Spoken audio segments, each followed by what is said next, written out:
Hello YouTube, this is Morgan, Airspeed Prime here with my next Star Wars review. This one's going to be for the Book of Boba Fett, Chapter 7, the finale. So, we don't know if this is the last episode of Book of Boba Fett. There could be a Season 2. There probably will be a Season 2 just because they did a kind of mid-after credit scene to set up at least something. It's not a huge setup and it felt like relatively obvious and it didn't really feel like something like massive, but it's something. And for the scope of what the Book of Boba Fett, when it's not focused on the Mandalorian, has been, that seems like a reasonable setup for something at the very least. So my overall thoughts on this episode are that this was a return more to the first 4 episodes. They just happened to this time to feature the Mandalorian and a little bit of Grogu. I thought that this was a good, enjoyable episode, but it missed the mark a few times at like key moments that prevented it from getting into the sort of incredible, amazing, excellent tier. And a lot of that is that there was some weird choices here, like having what felt like half, maybe more than half of the episode be the fight against 2 giant droids, effectively, was an interesting decision, and it highlighted that you hadn't really set up the Pikes all that well, in that you waited until like one of the last episodes to introduce Cad Bane as at least a named character for Boba to go up against. Beyond that, yes, you had done some of the stuff like this episode finally, like full on, like we got the reveal that the Pikes were the ones behind the deaths of all the Tuskens, Boba's tribe, and that adds something to it. But I think the enemy faction here really struggled because they didn't have many named characters at all. And so it ended up just being this thing where, which was kind of my fear from the start, is that overly focusing Star Wars stuff on sort of crime syndicate stuff when you don't have enough established characters means that most of what you're focusing on is either just your actual notable characters taking down random members of these organizations to no real effect, or you have to have everyone kind of really be involved. Now, don't get me wrong, like there were good moments of this episode. I just feel like every time they could have taken it to the next level, they just didn't quite do enough. And like, I suppose let's get into stuff like, say, the Boba versus Cad Bane fight. Let's start there as like a major part of the episode. I'm not disappointed that they killed off Cad Bane in this episode. My disappointment more comes from the fact that I don't think they did much of any of the setup work to establish why this showdown is meaningful. Star Wars fans, like, who know their stuff will know why. But to other people, I think there's a little bit of a disconnect there of just like, I guess they're both bounty hunters, veteran bounty hunters, they know each other, but it felt like we were waiting for some sort of a flashback sequence at some point, and that never actually happened, because my understanding of this is that effectively a cancelled arc in the Clone Wars that was never complete, that we saw like one animatic scene from at a convention, is really the only sort of information we have really about whatever arc a younger Boba Fett and Cad Bane were involved with. Now, they seem to reference that within this episode. Boba mentioned, it's not the first time like I've been in on one of your jobs, or whatever was said. I just feel like they could have done more to build Cad Bane up into something more significant. But I've seen the complaint that like, oh, why did you take out, like, kill such an important character like Cad Bane? And my thoughts on that are effectively that I think Cad Bane is a notable character, but I don't think he's like incredibly important. This is exactly the sort of role for a character like that. And I think they used him very effectively, because Cad Bane is cool, but he's very limited as a character at his core, because he is just the evil bounty hunter guy who was always going to be the sort of cowboy bounty hunter character. He's not going to have any sort of redemption arc like a Boba or a Mandalorian can have as bounty hunters. So him siding with the Pikes created, I think, a really good dynamic in terms of the character arcs, effectively, of Boba, and how that compares to Cad Bane's end as a character. Because this is, I think, what they were fundamentally going for throughout Book of Boba Fett with the character arc, and what they're trying to do with Boba as a character, is that look at the end of Cad Bane here. It's sort of unsatisfying in a way if you really value that character. But what other end was there for Cad Bane other than he takes on a job, he's not invested really in the job, he's just doing it to make money, and this is finally the job that gets him killed. And what has Boba been talking about most of the season when he's referred to bounty hunting, like with Fennec Shand and so on? He's tired of working for people who are effectively just going to get him killed. And what's the whole setup for the Book of Boba Fett is his sort of rebirth after surviving his quote-unquote death in episode 6 by, rather silly circumstances, hired by, Jabba the Hutt to be a bodyguard, basically, and he gets, effectively bumped almost accidentally into the Sarlacc pit and nearly dies.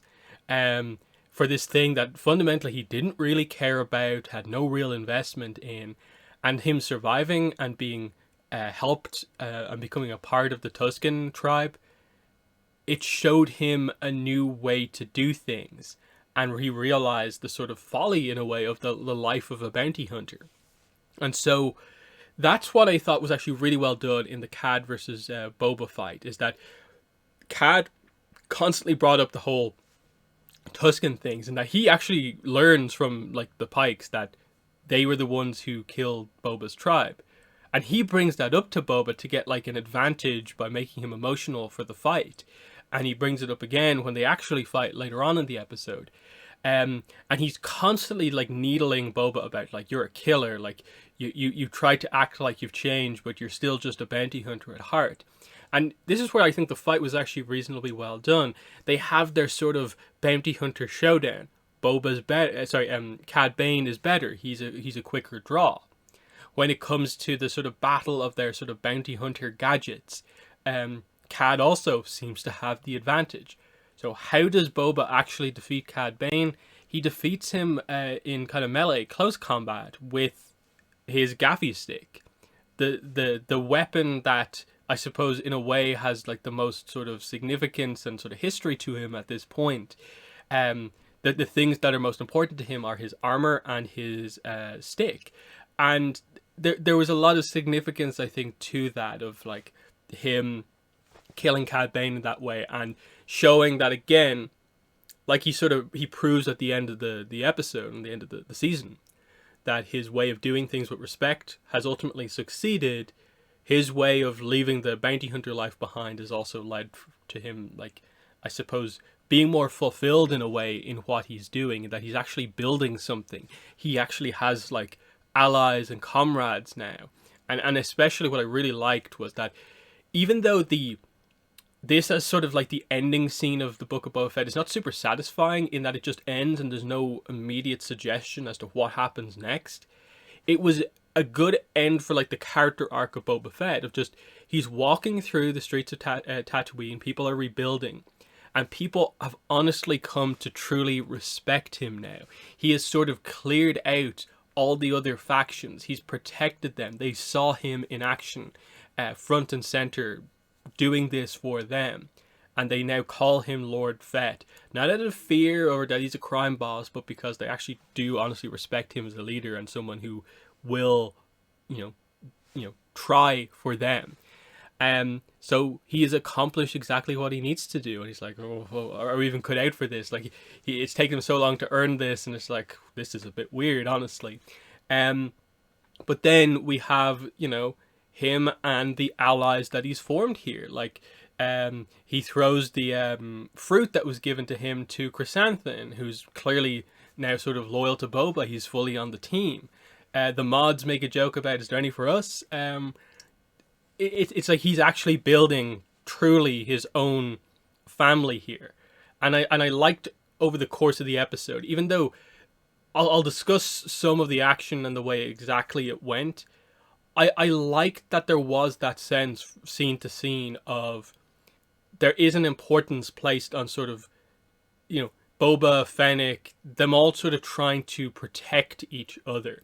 Whether that be like the mods helping the limping Chrysanthemum, after he got further injured trying to, go through the shield. Fennec backing up the mods when the trap was, sprung on them. Unfortunately, like, the two Gamorreans don't make it out, which I think is one of the weaker action scenes, in that they just sort of get like poked off the cliff. And there's stuff like that, just the contrast of that, like, almost like silly action, and how those characters you actually care about, they saved Boba in the early episodes, you care about their deaths, to they actually built up a really emotional sort of almost what felt like a last stand for Chrysanthemum, as he's like just swarmed by Trandoshans, and they've developed the Wookiees and Trandoshans hate each other dynamic, and you feel like, oh, he's gone. Like, even as strong as he is, he's not going to make his way out of this. But then he like roars onto the battlefield, and he's running to get behind cover, but he's getting shot like multiple times, and he eventually survives. But you actually felt for the character. That was well done.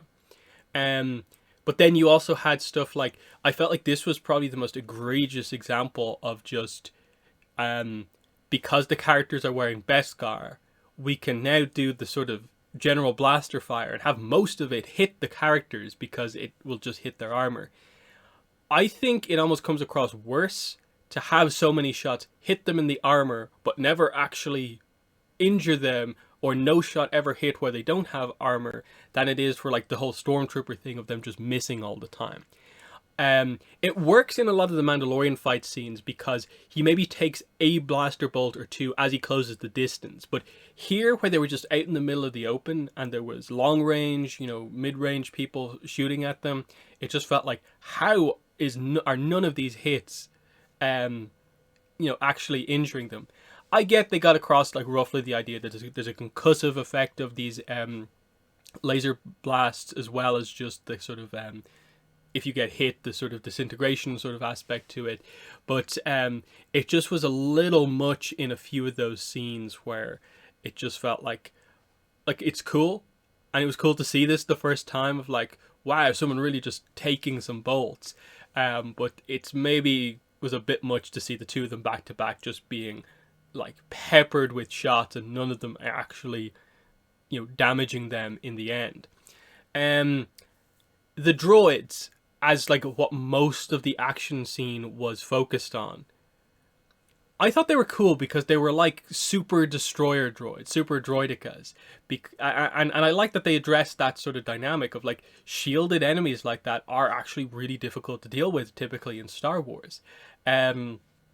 The destroyers, they ended up ultimately finding a decent way to deal with them, which is that the shields, you can sort of walk through the shields without suffering any damage on the droidicas. Here, there actually seemed to be like a effect of, you can't even like physically just slowly walk through or anything like that, unless you really heavily like put a lot of energy into it and damage the shield. Then you could kind of phase through like it was a normal one. So it seemed like it was some sort of like enhanced shielding on this thing, to where you really had to put the shield at like its limit to be able to walk through. And it made them huge threats, of course, but it's also a bit of a weird situation that this is meant to be this big kind of feud between like warring sort of like crime families to a degree. And most of the fighting is just between these two random droids in the grand scheme of things, and then this mass of people fighting for their lives. It just made the Pikes feel very, just like you have no confidence in them as enemies for the most part. That it just felt like spice, spice, spice. That's all you really had to say about the Pikes. And that's why you had to bring Cad Bane in. It's why you had to bring these droids in, because otherwise, like, the who cares about the Pikes? And ultimately, it was a relatively similar situation even in the Clone Wars with the introduction of like the crime families and stuff like that. You cared because it was like Darth Maul and Savage Opress, uniting the crime families. Um, Here, it just being one of them, it's just like it didn't feel like incredible. It created the situation for two of the bigger moments of the episode to happen, which is that no one's doing too much damage to these things. How are we actually going to defeat them? Oh yeah, Boba said he was going to ride the Rancor. So he comes out, he's riding the Rancor. Very, very cool scene. And that's one thing the final episode did do, is that I think we did actually get to see Boba properly in action. Some people might argue that, oh, but he basically lost to Cad Bane and only kind of won with the last minute sort of, technique, I suppose, up close. But I'm fine with that, because it gets across that ultimately Cad Bane is a better sort of gunslinger than Boba, but Boba's more overall sort of resourcefulness and, him defeating Cad with what he learned from the Tuskens is perfect character writing for what was going on here. So that was definitely needed. But other than that, I loved getting to see Boba just go all out, taking people out with his gun, like the knee rockets, the rockets on his wrist. That his weaponry is different than the Mandalorians, in that the Mandalorian doesn't have certain things that Boba has, and Boba doesn't have certain things the Mandalorian has. I did find it interesting that when Din finally ignited the Darksaber and Boba was in the vicinity, Boba showed no real reaction to it whatsoever. And I found that just interesting throughout their whole dynamic here upon the return here. That for the most part, they didn't once mention the idea that Din has the Darksaber.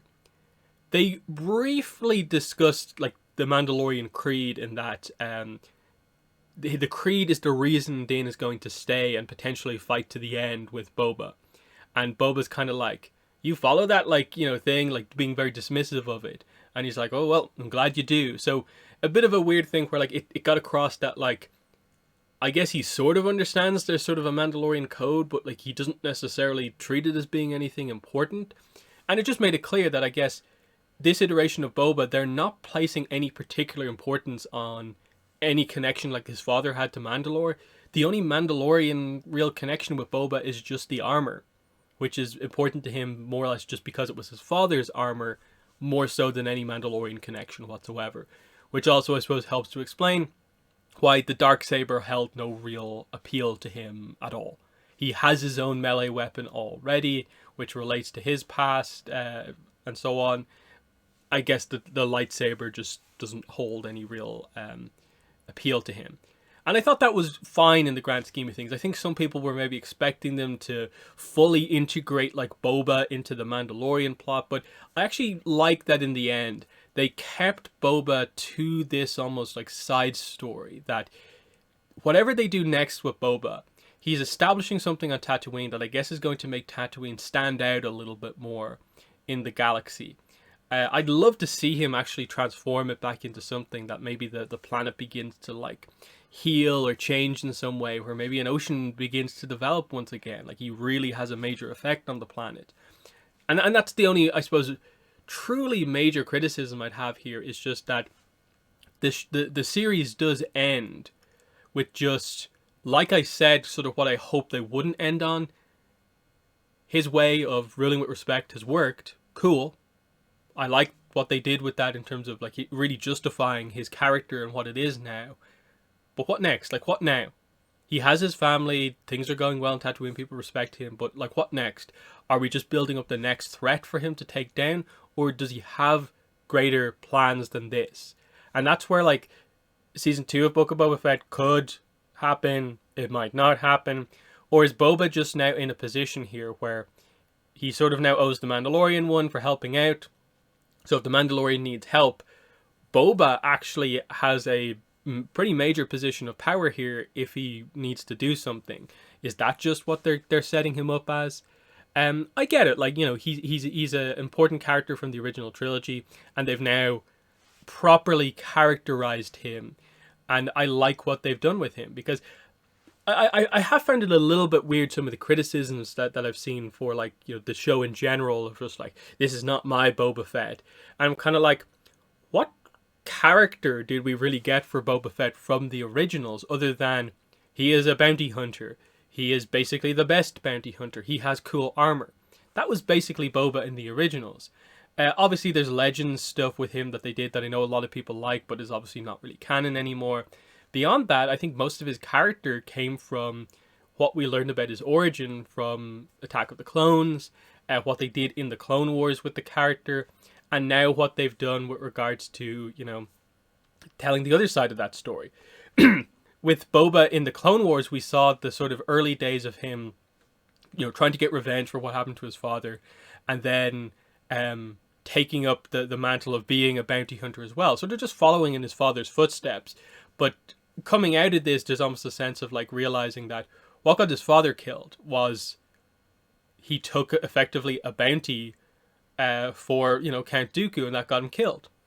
What gets Cad Bane killed, took a bounty, doesn't care, gets killed, and the same thing nearly happened to him. That changes his perspective, and I do, at its core, like that that change for the character, and what they did with the episodes with the Tuskens, in terms of it really truly affecting the character. Yes, I don't think he's quite on the level of, like, a Mandalorian or any of the other main characters, but I think that's fine. It's okay to have sort of a mini-series like this focus on a character who is not quite, like, S-A tier, who is just going to be sort of your kind of almost main event, kind of like B, low A level kind of character, that we now know who he is. We know he is honorable, and you can do something with him more if you come back to him. But you've told an aspect of his story now. Boba doesn't have to be the center of attention, sort of like the Mandalorian is. The Mandalorian has a connection to Luke now, Ahsoka, Grogu, Boba. Like, he's connected to everything. Boba doesn't necessarily need to be that intertwined to everything else, and I think that's fine. Yes, you can make the point, I think, that they effectively gave, I think, a lot of the ideas they might have had initially for Boba to the Mandalorian.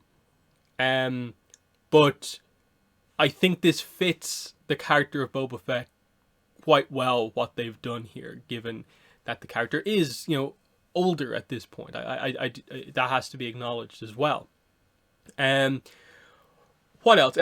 Grogu's, I suppose, arrival. This is an interesting one in that I was sort of shocked at just how anticlimactic, in a way, the reveal of, okay, he's made his choice.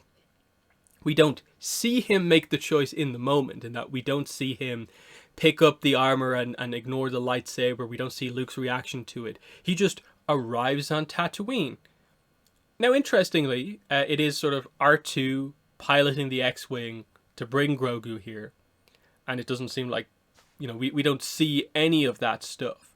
So there's definitely still some, I suppose, fallout in a way from this to come, in that I assume we'll come back to and maybe show the reaction to how did Luke react to Grogu making this decision. What actually in the grand scheme of things was the decision? Like, yes, he has the armor on, but, like, it doesn't exclude the fact that he could also have Yoda's lightsaber. But, realistically, I guess this is the choice that he has made. But is Luke upset about this? Is he glad maybe that Grogu has chosen something he wants to do over maybe something he feels like he maybe has to do? And a lot of that comes down to, like, we don't really know what Luke's real goal is for the Jedi philosophy. Is he just trying to do the old way, 100%? Or is he trying to do a new modified way? How does Ahsoka factor into that? In that I'm guessing Luke and Ahsoka off screen talked about Anakin to some extent. And if she did reveal what she knows, that would definitely help Luke realize that, oh, like, my father fell to the dark side because of attachment, basically. I have to avoid that at all costs. And that maybe is what informed Luke giving this choice to Grogu, and why Grogu isn't doing training anymore. But it has sort of reset the sort of Mandalorian dynamic, in that, I guess, going into season 3, they're back together. Now, the Mandalorian has more training, has more experience. Grogu also has training, so he's got, I guess, can be a little bit more involved in the action, in that he has protection. He can do force-assisted jumps. He has more control over his powers now as well. So we'll be able to do more with Grogu going forward. But where are those two heading?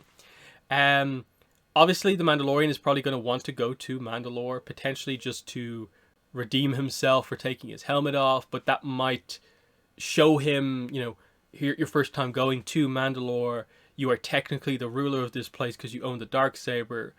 What if the Mandalorian decides, I want to do something here in terms of leading this place, and he actually finds his path? Because I talked about the Boba Cad idea of the path of a bounty hunter. Din is fundamentally still a bounty hunter. Like, he's still doing that while he's not meeting up with the Mandalorians. And now that he's been sort of banished from the group of Mandalorians, he's sort of off on his own. And I suppose bounty hunting is the really only path that he has. And now that he's seen what Boba has done, there might be some sense of Din trying to find what his path is, not being a bounty hunter. Because is this the life that he wants to, give to Grogu? Is just involving Grogu in this bounty hunting business? Is that what they want? Because he I suppose what his goal is going to be interesting, because up until before then it had been bringing Grogu back, but now Grogu's just with him, so the Mandalorian can actually do his own things now with Grogu just tagging along because they have a bond. That is going to be interesting, but I do wonder what the idea is here. I guess we'll maybe have just the start of season 3, which is some bounty hunting going on, before maybe he gets dragged back into a lot of the Mandalore stuff. But we'll see how all of that goes. Because I think we just have to see Mandalore. We have to go back to it and have some resolution to it. Now that they've revealed the whole Night of 1,000 Stars thing at Tears, we have to come back to it, definitely. As for what Grogu did in this episode, they obviously reunited, nice moment in the middle of the action, so we didn't get to linger on it too much. But when it comes down to it, Grogu's sort of kept out of the action for the most part, but you're aware he's going to do something. And what happens is that Boba coming in with the Rancor turns the tides of battle and helps them defeat the two droids. Just before the duel between Boba and Cad Bane scares the Rancor off with the flamethrower, so they can actually have a, I suppose, even fight. This causes the Rancor to go on a bit of a rampage because it's separated from Boba and it's just kind of wrecking the place. Everyone starts shooting at it. The Mandalorian actually realizes what's going on, is like, stop shooting it, you're making it worse. And then Grogu steps in front of it. Really cool visual of just basically one of the smallest beings we have in the show and one of the biggest creatures we have in the show. And then he uses the Force to calm the Rancor down to the point where it falls asleep in the middle of the street. And then Grogu actually goes in to sleep next to it. Again, highlighting that, what they said before, is that, yes, they're ferocious fighters, Rancors, but they are also kind of very, sensitive as well. So this panicked and, angry Rancor is not, trying to purposefully destroy the place, but it's in a bit of a battle frenzy at the moment.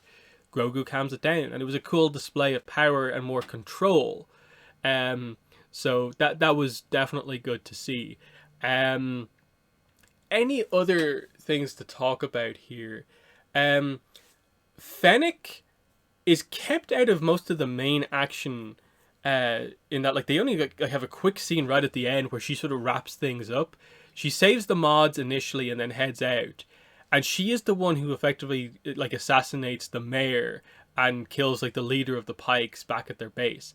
Kind of cool moment of her sniping through the one open window in the place. And then she gets on top of the building and manages to hang the mayor while the action is still progressing. So just getting across just how absolutely amazing and skilled she actually is. And she just really effortlessly, brings things to a close.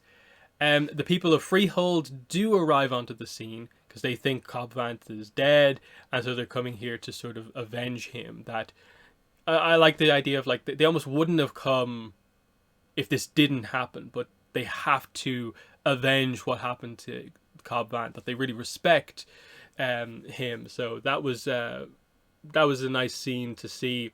They come in with the sort of kind of land tank thing that was pretty cool for a bit. Um, there's a decent dynamic. They had sort of the I guess it's like the third in command, the third sort of deputy. She's like a sniper. She goes up there with the main mod girl, and they just have a little bit of a dynamic because I guess they sort of they don't like each other to a degree because like the person from Freehold looks down on the mods as being like street thugs, and then the reverse dynamic. But they end up fighting pretty well together up top. Just highlighting again like the bond I suppose that's developing between a lot of the reasonable factions on Tatooine. Um, that was decent. I thought the mods were actually like all right in this episode. Some people obviously it's just never going to feel like Star Wars, I guess, but I think they've incorporated them into things like pretty well overall. And then obviously the tease at the very end of the episode is that the Bacta tank is being used not by Chrysanthemum but by Cobb Vanth, and that the mod doctor guy is also there. So I guess he's going to have some modifications. I'm guessing they're probably not going to go to the full extreme of maybe how wild it is with Fennec Shand, but he'll have some sort of modified prosthetic thing going on. But it was interesting that Cobb Vanth being alive is the mid-credit scene. I get people like the character, but it just felt a little bit like this is your sort of tease for the future. It's just Cobb Vanth is alive and might be modified in some way. Cool. Like I'm glad that we're gonna see more of that character, I guess. But like, what's the setup here? Like, I'd be inclined to be like, I guess Cobb is just gonna be part of the team, I guess. But he might disagree with Boba on the way Boba's doing things, perhaps, and there might be actual disagreement here, because I suppose he didn't meet Boba, did he? Really? And yeah, I suppose maybe that's the setup for season 2 that they might get into. Is just like these two and what their dynamic is, because, like, yeah, because it was through the Mandalorian that like was how Boba got his armor back. So like, did they actually meet? Either way, like we don't know much about their dynamic, and there's something there. Is that super strong? I'm not sure. But like it's something. My ultimate guess here is that like you probably have to deal with like that has to be it for a lot of the just issues between the different kind of factions on Tatooine. I don't think this should be any sort of a major plot point going into like a potential season 2 of Book of Boba Fett. Say you're dealing with the remnants of certain factions, like maybe set up the idea that Mos Eisley is still chaotic, but that Boba maybe wants to stabilize it in some way. But beyond that, it's kind of difficult to really kind of grasp onto like where exactly do we go from here. Just because they seem to wrap up a lot of this stuff relatively nicely, and there's no immediate setup. So that's where I'm at with this. Is that look, I enjoyed the episode, and overall I would definitely say I enjoyed the Book of Boba Fett. I'm glad the show exists. I don't think it feels like super like main event necessarily like The Mandalorian does, and I think that's probably why, you know, I think we know that effectively know the Kenobi show is coming out like at some point later this year. That's more of your main event show for the year, just because Obi-Wan is a level plus above Boba, I think, as a character, and that's going to feel much more impactful.